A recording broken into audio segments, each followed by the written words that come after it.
जिस खेत को कभी बैलों की जोड़ी मुफ्त में सैराब कर देती थी, अब उस खेत को सैराब करने के लिए किसान हजारों रुपए बिल देता है। फिर हर घर में बिजली के बल्ब और पंखे भी लग गए, फिर टीवी भी आ गया। पहले बिजली गांव के चंद घरों में आई, उनमें से भी किसी एक बड़े जिम्मेदार के पास टीवी होता था और पूरा गांव उसके घर जाकर टीवी देखता था। फिर हर घर में बिजली, पंखा और टीवी आने लगे। यूं बिजली की खपत धीरे धीरे बढ़ने लगी, जब कुंडा सिस्टम की रुदाद इसके अलावा है। इसी तरह पहले जो खानदान एक घर में रहता था, बच्चे बड़े होने पर उसे मजीद घरों की जरूरत पेश आई। यही सब कुछ देहात में हुआ।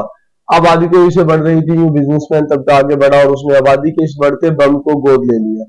शहरों के करीब जरी रकबों को खरीद कर उन्हें रिहायशी कॉलोनी में बदल दिया गया, जहां लोगों ने बड़ी तादाद में शिफ्ट होना शुरू कर दिया। हर रिहायशी कॉलोनी की कामयाबी की बड़ी वजह बिजली और गैस का कनेक्शन था। यूं धड़ाधड़ इन रिहायशी कॉलोनी ने बिजली के बड़े बड़े ट्रांसफार्मर्स लगवाए और बिजली की खपत बढ़ती चली गई। इस दौरान तभी हर जगह बिजली का जाल बिछ चुका था। अब ये तो नहीं हो सकता था कि आप देहात या रिहायशी कॉलोनियों में इस वजह से बिजली के कनेक्शन ना दें कि पीछे से बिजली की सप्लाई कम हो रही थी। अब चूंकि बिजली एक बोर्ड की शक्ल भी इख्तियार कर चुकी थी, लिहाजा हर इलेक्शन से पहले वापदा खंबे लेकर पहुंच जाता ताकि हुकूमती उम्मीदवार को खंबे दिखाकर वोट मिल सके।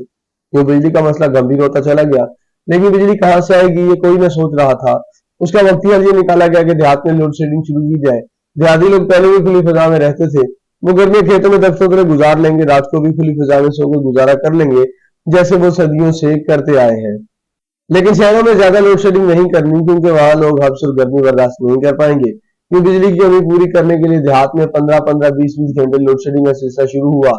देहात से कभी एहतजाज की आवाज न उठी, और अगर कभी किसी मकामी अखबार में किसी ने एक आध बयान दाग भी दिया, तो इस्लामाबाद बैठे हुक्मरानों या बाबुओं के कानों पर उसका क्या असर होना था।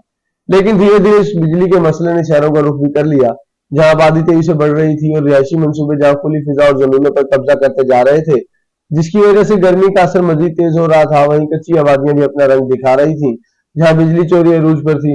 यूं 90 की दिहाई के अवाइल में शहरों में पहले दफा बड़े पैमाने पर लोड शेडिंग ने सर उठाया, जिससे हर तरफ शोर मच गया।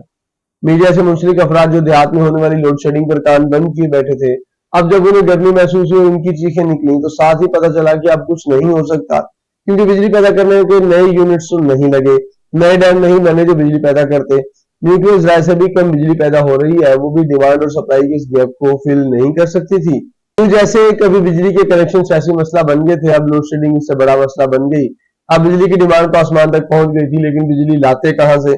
इसका हल 1994 में तलाश किया गया, जब एक नया तजर्बा करने का फैसला हुआ। ये ऐसा तजर्बा था जिसने आने वाले वर्षों में कौम की चीखें निकलवानी थी। अब जो ऑप्शन हुकूमत के पास थे वो थे लोड शेडिंग, अंधेरा या महंगी बिजली।